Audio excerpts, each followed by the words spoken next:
Hello नमस्कार, जय श्री राम। तो गाइस, जैसे कि आपने थंबनेल देखा होगा, आपको समझ पड़ गया होगा कि ये वीडियो किस बारे में है।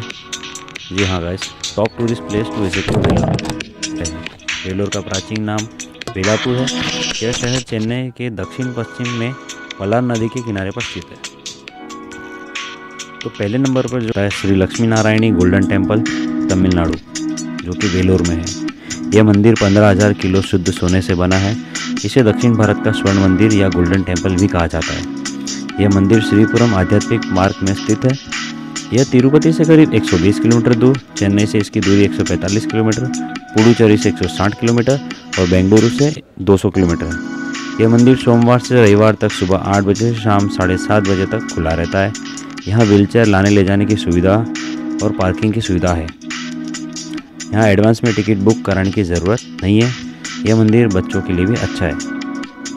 यह मंदिर तमिलनाडु के थिरुमलाई कोडी वेल्लोर छोटी पहाड़ियों के तल पर बना है। यहाँ की एंट्री फीस है 100 रुपीज़, जिसमें आपको दर्शन के साथ साथ लक्ष्मी जी की जो मूर्ति है उस पर अभिषेक करने का भी चांस मिलता है। सेकेंड नंबर पर आता है वेल्लोर फोर्ट। वेल्लोर किला तमिलनाडु के वेल्लोर शहर के बीचों बीच स्थित है। यह 16वीं सदी का एक बड़ा किला है। इसे विजयनगर के सम्राटों ने बनवाया था। एक समय यह किला विजयनगर साम्राज्य के अराविडु राजवंश की शाही राजधानी था।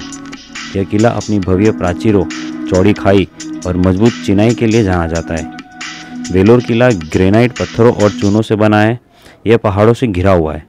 किले में श्री जलकंडेश्वर महादेव, एक मस्जिद, चर्च, मुतुमंडपम, प्रसिद्ध वेल्लोर ईसाई अस्पताल और राज्य सरकार संग्रहालय भी स्थित है।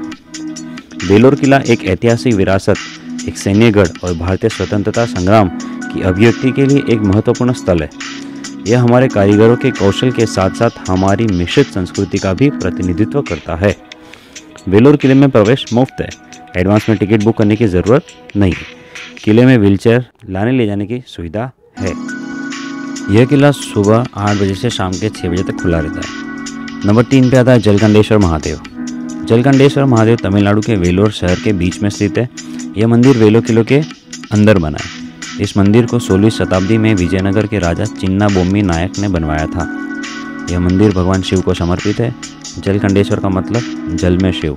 यह मंदिर भव्य विजयनगरम वास्तुकला का एक शानदार प्रतिनिधित्व है। नंबर 4 पे आता है स्टेट गवर्नमेंट म्यूजियम। वेल्लोर का सरकारी संग्रहालय ऐतिहासिक वेल्लोर किले के परिसर में बना है। इस संग्रहालय की स्थापना साल 1985 में हुई थी। यह संग्रहालय इतिहास प्रेमियों के बीच काफ़ी मशहूर है। इस संग्रहालय में मुगल काल की पेंटिंग, पोशाकें और कलाकृतियों प्रदर्शित है। यह एक पुरातत्व संग्रहालय है। यहाँ बच्चों के लिए भी काफ़ी कुछ है। यहाँ एडवांस में टिकट बुक कराने की ज़रूरत नहीं होती।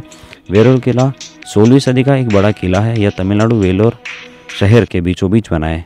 इसे विजयनगर के शासकों ने बनवाया था। इस किले में कई सरकारी इमारतें, एक चर्च, एक छोटी मस्जिद और एक बड़ा जलकंडेश्वर महादेव मंदिर है। नंबर 5 पर आता है रत्नागिरी मुरुगन टेम्पल। रत्नागिरी अरुलमिगु मुरुगन मंदिर भारत के वेल्लोर में स्थित थिरुमणिकुंड्रम में स्थित है। यह मंदिर भगवान मुरुगन कार्तिकेय को समर्पित है। इस मंदिर का निर्माण 16वीं शताब्दी के आसपास हुआ था। पहले यह एक रेत की संरचना थी, जो बाद में पत्थर के मंदिर में बदल गई। रत्नागिरी अरुलमिगु मुरुगन मंदिर की कुछ खास बातें।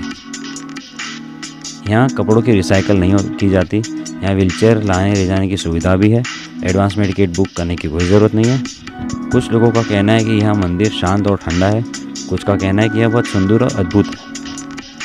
नंबर 6 पर आता है Saint John church. Saint John church Bharat के तमिलनाडु राज्य के वेल्लोर किले के अंदर स्थित है। इसकी स्थापना 1846 में मद्रास सरकार ने की थी।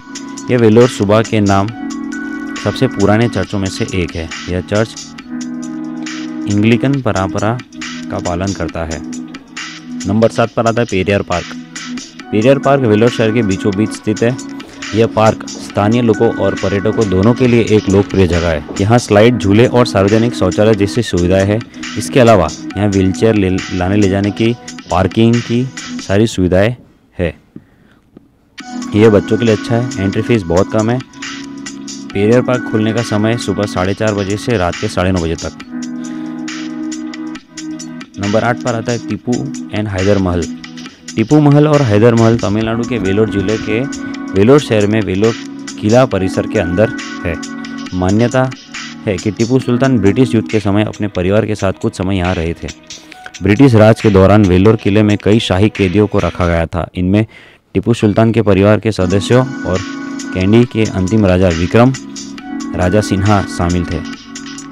1799 में टीपू सुल्तान को हराने के बाद अंग्रेज़ों ने उनके बेटों, बेटियों, पत्नी और मां को भी इसके नंबर 9 पलामती हिल्स। पलामती पहाड़ियों पूर्वी घाटी का हिस्सा है। यह पहाड़ियों तमिलनाडु के वेलोर में है। इन पहाड़ियों को बालमथी पहाड़ियों भी कहा जाता है। पलामती पहाड़ियों की तलहटी में ओटेरी झील है। यह झील ब्रिटिश काल में बनाई गई थी। यह झील शहर के प्रदूषण से दूर है और शहर की परिधि में स्थित है। यह झील पक्षियों के लिए एक संपन्न जगह है। पलामती पहाड़ियों में एक मंदिर भी है। कुछ लोगों का कहना है यह मंदिर छोटा है, कुछ लोगों का कहना है पहाड़ियाँ छोटी है। यह जगह शांत है और पलामती पहाड़ियों में जाने के लिए पहले से टिकट बुक करने की ज़रूरत नहीं है। नंबर 10 पर आता है काइगल वाटरफॉल।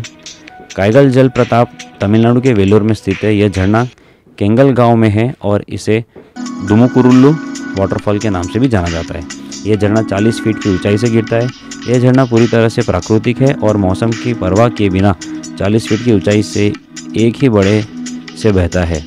यह झरना पालमनेर कुप्पम राजमार्ग पर है और वेलोर में इसकी दूरी 1 घंटे की है।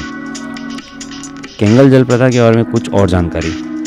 यह झरना हरे भरे वातावरण में है और बहते पानी की आवाज़ से यहाँ का माहौल शांत रहता है।